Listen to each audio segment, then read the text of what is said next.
चादरें हैं और गुलाब से दिया जा रहा है नाम इन कमरों को, इन पत्थर के, इन बुतों को जो पड़े हुए बुत है।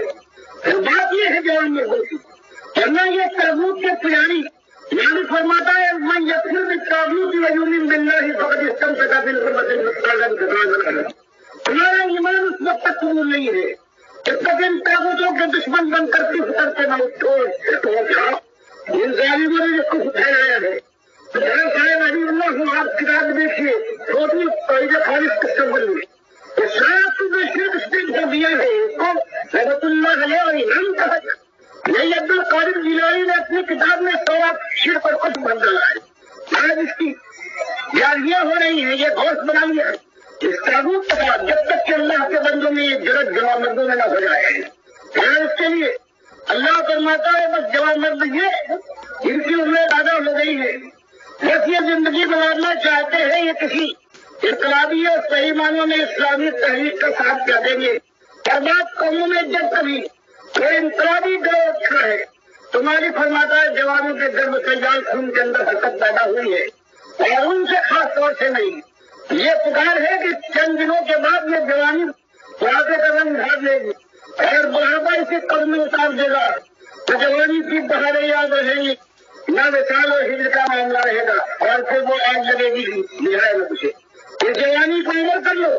भाई एक मसला उठाओ जो सारे अंबिया ने अल्लाह के आखिरी रसूल सल्लल्लाहु अलैहि वसल्लम ने आपके सहाबा ने उठाया कि इलाह तुम इलाहुल वाहिद ला इलाहा इल्ला हुवल रहमानुर रहीम, इलाह तुम्हारा एक है, मालिक तुम्हारा एक, बंदे तुम उसी बनते हो, किसी और से बंदे नहीं हो। जो उसकी बंदगी करने वाले थे उनको अपनी सर का ताज बनाओ, उनके तरीके पर चलो, लेकिन वो मुश्किल कशाई और दस्तगीरी और दाताई की जूता रखने वाले नहीं है। बल्कि उनकी एक सैयद जो आज तारीफ में जिसको इमाम कहा जाता है वो ताबूत थे, उनके कुछ अंदर जवान मर्दी का एक अंदाज है। और अल्लाह ने कोई शरीयत, कोई किताब और कोई रसूल नामर्दों के लिए नहीं बनाया। जो पेट के बंदे हों, जो करते हुए सूरज की पूजा करने वाले, जो खाली फिक्र कामदान की लज्जतों के रसिया हूँ, बस कोई चीज लज्जत आमेज की तरफ ठोकर के जरिए से फेंक दी जाए, वो उसे चूम कर अपने सीने से लगाकर पेट से उतार ले। अल्लाह ने कोई दीन नहीं उतारा है, और दीन इस्लाम जो एक ही दीन है अल्लाह के यहाँ। मालिक फरमाता है इनके ये सजून के लिए है, हमने उनके लिए इनको उतारा है। जिनके ईमान का आलम यह है इन्नल मोमिनून अल्लज़ीना आमनू बिल्लाहि व रसूलिही थम्मा लम यरताबू वजाहदू बिअम्वालिहिम व अनफुसिहिम फी सबीलिल्लाह उलाइका हुमुस सादिकून। ये झूठे ईमान वाले हर तरफ फैले हुए, हमारी बारगाह में वो ईमानदार है जो दिल के यकीन के साथ अल्लाह की यकताई और ईद पर ईमान लाए, अल्लाह के नबी सल्लल्लाहु अलैहि वसल्लम की रिसालत को मानने वाला है। तुम लम यरताबू, और फिर उसके ईमान के अंदर कोई इर्तियाब, कोई शक, कोई शुबहा, कोई तरद्दुद बाकी न रहे, और फिर इस दिन को कायम करने के लिए बातिल को ललकाए। वजाहदू बिअम्वालिहिम व अनफुसिहिम फी सबीलिल्लाह, अपनी जान और माल को इस रास्ते में लाकर भेज चला गए, बातिल को ललकाए, ताबूत की निशानी करे। कुरान और हदीस की बात लाए कि अल्लाह के बंदों पत्थर को पूछते हो, दरख्तों के पुजारियों कुर्सियों तक को पूछते हो, वली अल्लाह के बंदे तुम अल्लाह के बंदे कैसे हो सकते हो। वली अल्लाह के बंदे थे। अल्लाह फरमाता है अला इन्ना औलिया अल्लाहि ला खौफुन अलैहिम वला हुम यहज़नून अल्लज़ीना आमनू व कानू यत्तकून। तुमने औलिया को कहा है ये मुश्किल कुशल बात है, चाहे वो औलिया क्या वो अल्लाह के दुश्मन ताबूत थे। तुम्हारा नजरिया ये है, अल्लाह फरमाता है हमारे औलिया वो है जो ईमान लाए और हमारे सोच के साथ जिंदगी गुजार जाए, एक परम सुन्नत के मुताबिक जो गुजारे ये औलिया अल्लाह है। आज इनके औलिया सुन्नत के वो है वो 12 साल की डूबी हुई कश्ती को निकाल दे और अरब की सारी तारीखें बताए कि 561 में ये मरे हैं बगदाद वाले, 593 में उबैदुल्लाह इब्ने यूनुस जो सही मोमिन बगदाद का वजीर आजम हुआ है उसको मौका मिला है। तो इस बैतुल मजूद के इस जालिम ने जो अल्लाह को तस्लीम कर दिया था कि अल्लाह की जात के सारे टुकड़े हैं, कोई अल्लाह से अलग नहीं है, उसको मौका मिला है। ये मर चुके थे लेकिन उसके घर को बर्बाद किया है, बाल बच्चों को दरबदर कर डाला।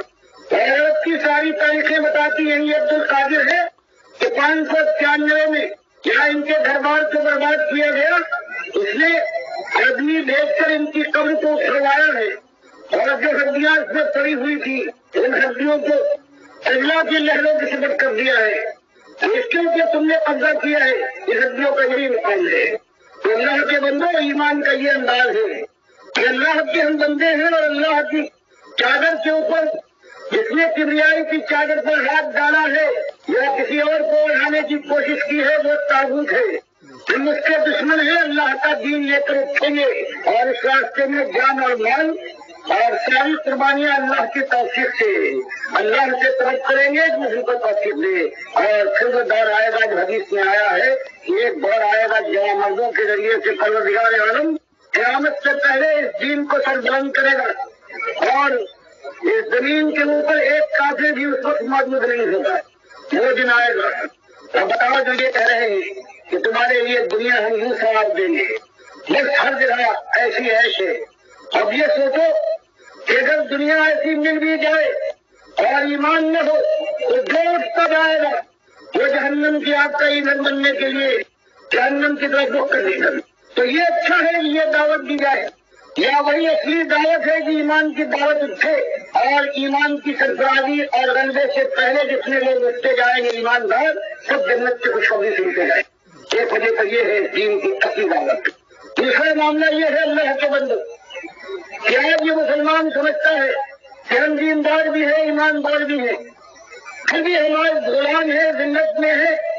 اس کے معنی یہ ہے اللہ نے جو وعدہ کیا تھا کہ اگر تم ایماندار ہو تو ہمیشہ دنیا میں بھی غالب رہو گے، تو اللہ کا وعدہ یہ سچا نہیں تھا۔ تو ایمان یہ قرآن سے اعتماد اٹھ گیا ہے۔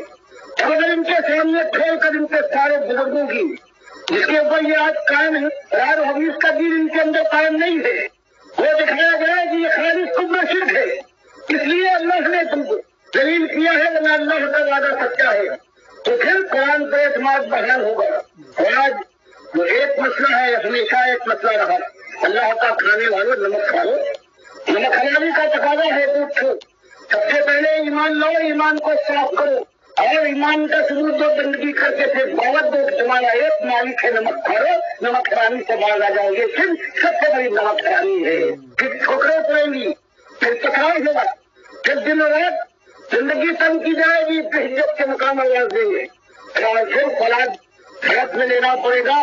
اس کے بعد اللہ کا دین غالب ہوتا ہے، اس کے بعد اللہ کے بندوں کے ایمان کی قدر ہوتی ہے، پھر اللہ اس کو قبول کرتا ہے۔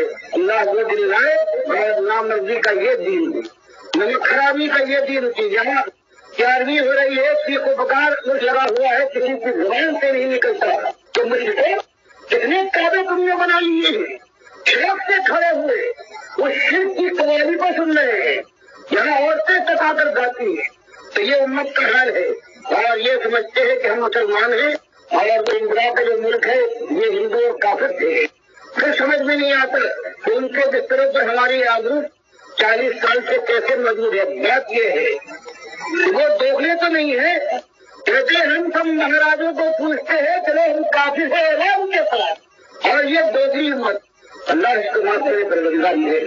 اور سمجھے یہ طاقتور ہاتھ سینے پر پاؤں ہو ڈھکنے لگے تو بوٹا نہ ہو روکنے کا، اب اس کے بھی قبر کا یہ گہا کھل جائے اور پھر یہ لاشا اس میں اتار دیا جائے، پھر لوگ بن کے چلے آئے، کوئی خیریت کو بھی نہ پہنچے، پھر سناٹے رات کرے، کلو کی بارش ہو، پھر چند دنوں میں یہ رات باقی نہ رہے، اور یہ حرام اور جاہلی کا نعرہ لگانے والا منہ بھی سر جائے، یہ پیٹ بھی جاہلی کھانے والا ہے، اس کی آنکھیں پھٹ کر باہر نکلیں۔